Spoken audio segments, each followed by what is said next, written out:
This is a strange event that I experienced when I was very young, around the age of 3.5 years old. I'm 24 now, but ever since this occurred, it has burnt deep in my mind, and I can still go back and remember vivid details of what had happened. It began as a dream, and I remember it was my dad, older brother, and myself waiting at the local bus stop for the 9 bus to arrive, an actual location. Behind the bus stop was an abandoned building that for some reason had my attention while we waited. So I wandered off to get a closer look, and the whole front of the building was boarded with the exception of the entrance doors, which were missing the glass frame, making it easily accessible for anyone to enter. So I advanced further, entering the building, and was standing on shards of crushed glass, and as I looked to my left, there was a register booth with a glass display underneath, which also was smashed with popcorn spilled all throughout the display case and the floor below. I also remember a red carpet that was torn throughout the lobby. At this point, I realized that apparently I was in a movie theater, and I was excited because I remember as a child, I loved going to the movie theaters to see the action flicks, and this is probably what drove me further into the theater. Behind me, I could hear my dad calling out for me, warning me that if I didn't listen to him and get back to the bus stop, that he and my brother would leave me. I was stubborn and ignored my dad, and continued to walk further inside the theater, and entered the auditorium where the lights were off and the projectile screen was brightly lit with nothing playing. There were also a few seats accompanied by guests, but they had an eerie stillness to them. As I advanced down the aisle, I began to make out the features of the individuals that were seated, and their flesh seemed severely burnt, and they were all dead.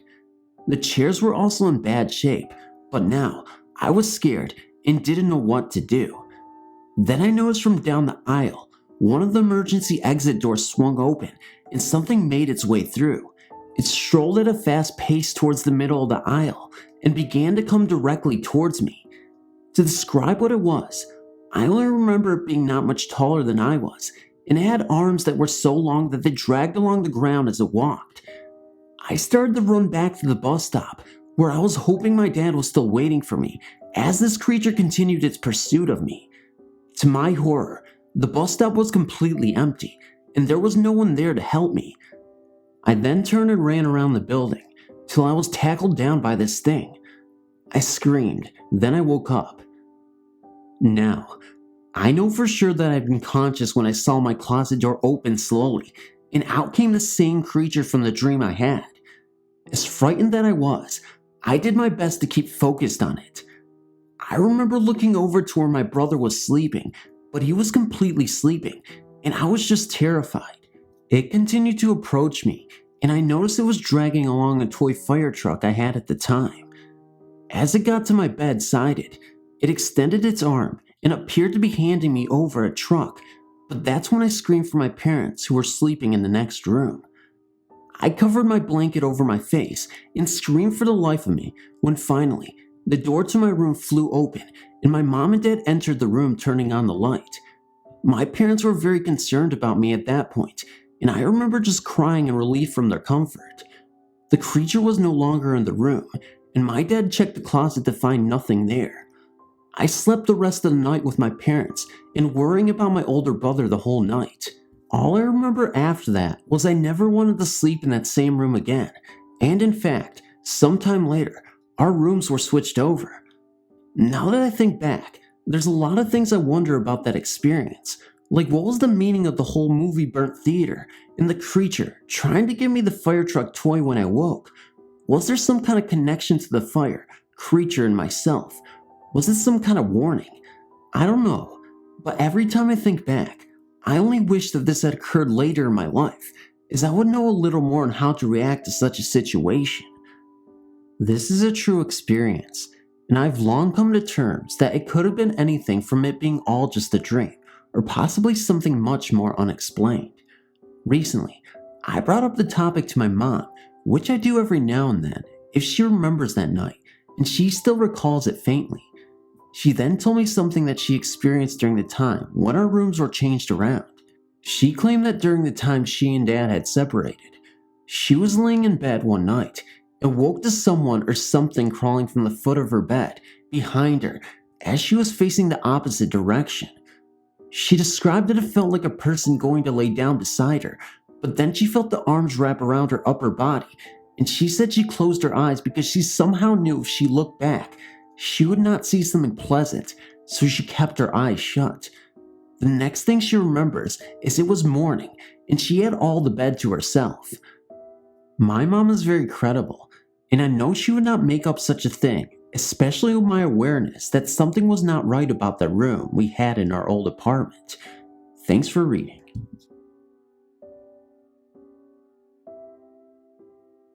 A good few years back now, me and two mates were traveling home from the city center of Birmingham to Woolly Castle on the 21 bus.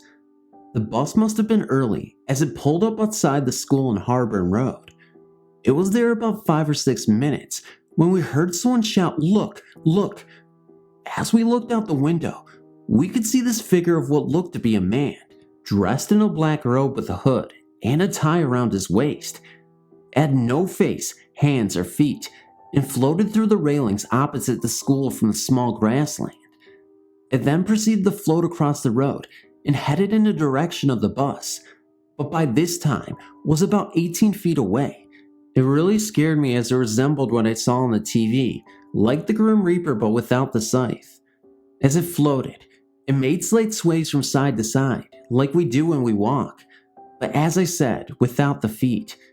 It did look evil, although looking back now, the clothes slightly resembled a monk's. I was scared stiff for months after that, as I thought it may resemble death or something. I'm happy to say that me and my friends are still alive, although we all had some pretty bad luck for years after. That may just be coincidental though. I'm not sure if the bus driver saw it as well, but we know what we saw is there was about another near dozen people upstairs with us. Most of them stood up or was in total awe looking out of the window.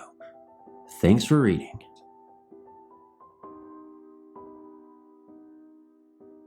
This morning at 5 a.m., I boarded the same bus I always take to work. As I looked out the window, I caught the reflection of a woman smiling. I turned to look across the aisle where I thought the woman was sitting, but there was nobody there. I looked back at the window and there she was, still smiling. As I surveyed the bus for the second time, I realized there were only 3 other people on the bus with me, and none of them was this woman smiling at me. When I turned back to the window, she was gone. I was paralyzed for a few seconds and my body trembled with goosebumps. I took off my headphones and sat there, occasionally looking around for the woman, but I never saw her again. I'm neither a religious or spiritual person, and never believed in ghosts until now. I don't know why this woman wanted me to see her. Maybe I reminded her of someone she used to know. I'm not sure, but thanks for reading. One time when I was 9 years old, I visited the Aroma Southern Pacific Depot, which was built in 1931 and was in use until the 1930s. The old train station stands derelict today. Strange events happen there. You can see lights in there late at night. If you take a compass in there, the needle points away from north. If you take pictures in there are bright spots on pictures. I went in there once late at night. I was shining the flashlight around the room when the light fell on someone else who was in there. It was a girl my age, about 9 years old. She was totally nude. She had a Victorian hairstyle. I was so surprised I dropped the flashlight. When I picked it up again, she was gone. Later, my mother told me that she had once seen the same girl in an orchard when she was a little girl. As it turned out, other people had seen this girl as well. About 9 years old, always in the nude, over an area of several square miles. She usually appeared near large concentrations of walnuts, such as a walnut orchard, a warehouse full of walnuts, or even the walnut section of a grocery. The story goes like this. In the 19th century, several young girls were skinny dipping in a canal. All of a sudden, boys showed up. Most of the girls tried to hide themselves by running into a nearby walnut orchard. One girl tried to hide by ducking under the water and staying under until the boys had left. Unfortunately, she was the one who drowned. If she hadn't went to the walnut orchard, she would have lived. She now tries to be near large quantities of walnuts in order to make up for her mistake, although it's too little too late. She almost always appears to females because she doesn't want males to see her in the nude. She's particularly attracted to girls her own age, which would explain the incidents of me and my mother. Perhaps she was able to appear in this train station because it's a physically active region. Thanks for reading.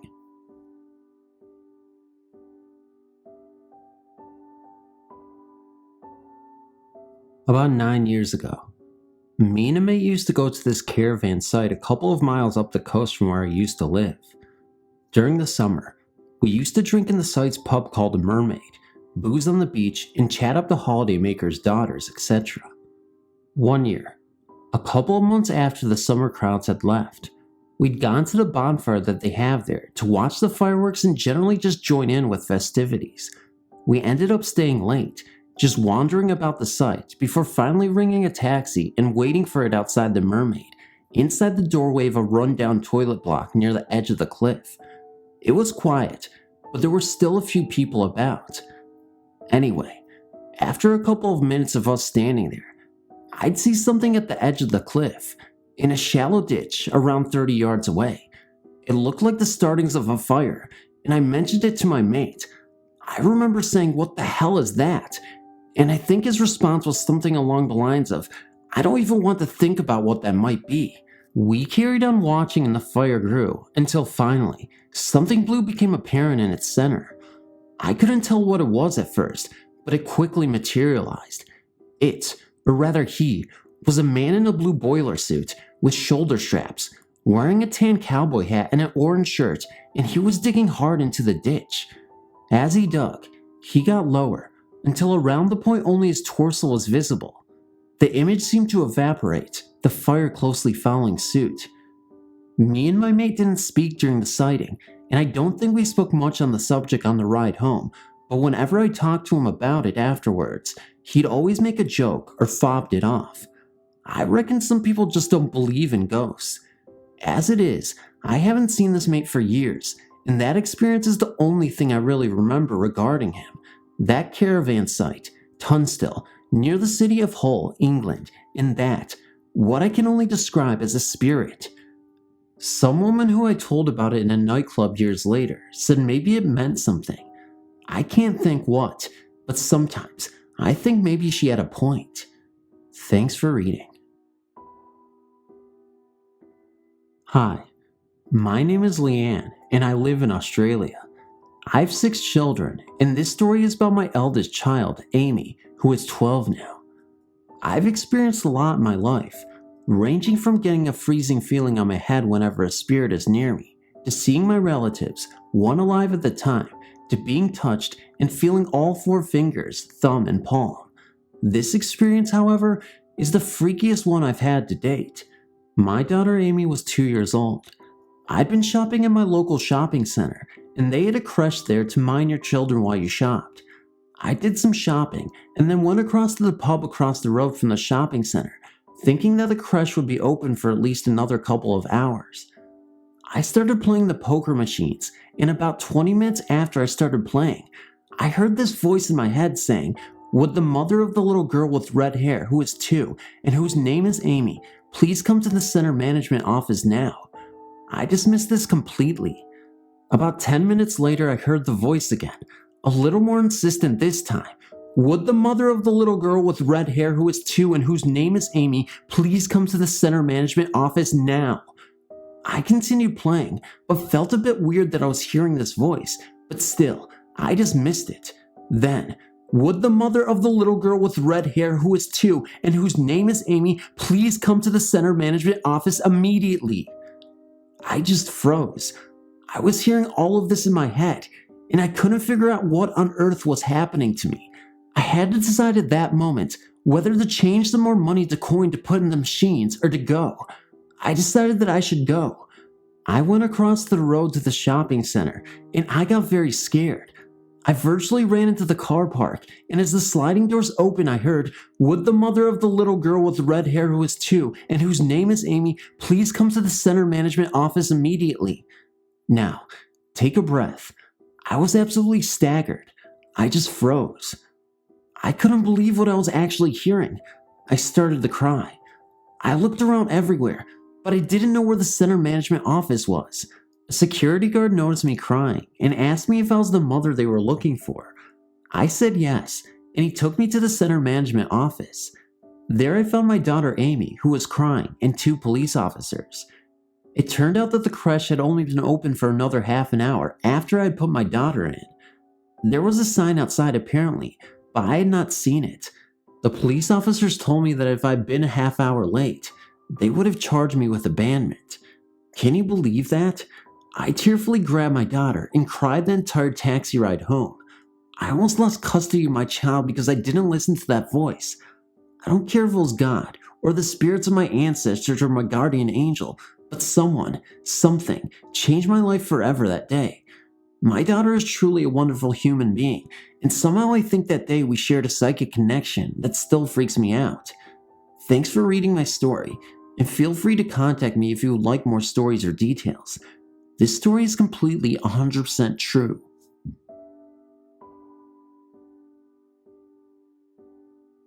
My 2 brothers each have a home, located 2 in a row, right next to each other along US Highway 136 on the east edge of Hamilton, Illinois. Hamilton is a small town on the mighty Mississippi, located where Iowa, Missouri, and Illinois meet, tri-state area. Hamilton is around 30 miles upriver from Hannibal, Missouri, the famous boyhood home of American writer Mark Twain and his legendary tales of Huck Finn and Tom Sawyer. My brother Bill and his wife Rhonda reside in a split-level home, which was built roughly 30 years ago and is next door to my parents' house, which is located a few hundred yards away. The accident occurred in the summer of 2003. It was a very hot, dry summer that year, and in the middle of July, the temperature would stay in the 90s and would go over 100 degrees for several days in a row. It was on one of those sweltering hot July days when it happened. My brother Bill and his wife Rhonda run a small county newspaper, Hancock County Shopper in Hamilton. Our homes are located about a mile up from the highway from the newspaper office. It was Friday afternoon around 5 p.m., and Rhonda was driving home from work. On her way home, there were 2 cars traveling behind her on the highway, making a total of 3 cars traveling at close proximity to one another. As Rhonda approached the driveway to their home, she put on her turn signal and slowed down to pull in the drive.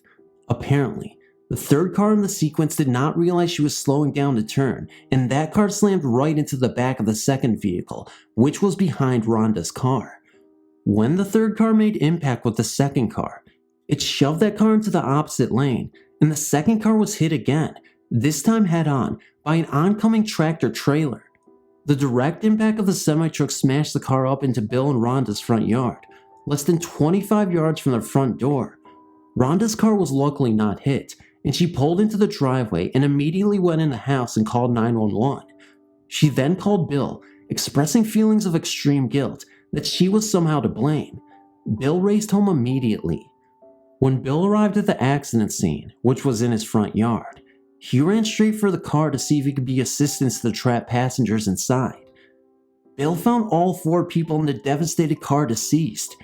He said the frozen looks on their gruesome dead faces were full of horror, with their eyes still bulging wide open. Fortunately though, nobody was injured in the other car or the semi that was involved in the accident. A few minutes later, police and many emergency vehicles arrived and secured the scene. After a few minutes of investigation, the Illinois State Police approached Bill and informed him that the 2 cars involved in the accident that were behind Rhonda were all members of the same family. It was one family, Mormons from Chicagoland visiting Illinois, traveling together in 2 cars. The parents and grandparents were traveling in the car, in which all 4 were killed. The other car, which no one was injured, contained the children of the family.